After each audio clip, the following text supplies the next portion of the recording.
Lición 2. Descripcións. Licere fertús son estaus de viache e han puesto conoixer a muita chen. En la Insa se trobón con una mesa changlesa que se clamaba Mary e yera venida dende Galway. Levaba no más 4 días por l'Alto Aragón e iba con a suya mochila escubrindo a monico puestos que le parixeban esparpallans. En Voltaña se trobón con un home gran que se deciba Veturián. O siñor yera da Redolada, concretament yera iu dende la Insa porque yera o casorio do suyo sobrino. L'home iba bien pincho, con a suya boina e con un gambeto marrón. Cuan plegón en Chanovas, podión charrar con una mesacha que se deciba Lin, e yera venida dende China. Les contó que levaba bel par de meses viachando por Europa. L'avión de dixar uns peducos porque teneba os pies chelaus. Iba con sandalias. Ya en Fiscal, estión charrando un ratet con Liena, una mesacha que les aduyó a trobar o suyo hostal.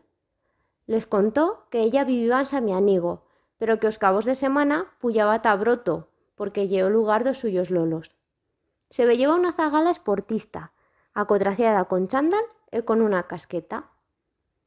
Más entabán, en Sarbisé, estión charrando con María, una muller andaluza que yera fendo un viache con o inserso.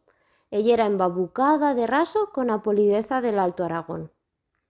Les dició que yera goyosisma d'haber trigau este destín e que l'orache, a penar de estar ya en Agüerro, yera estau prou bueno. De feito, ella iba con o suyo chapero ta protechese do sol. También aturon en Broto, en do fación pacha con Guillén, cuan estión veyéndolo saltó de so rosal.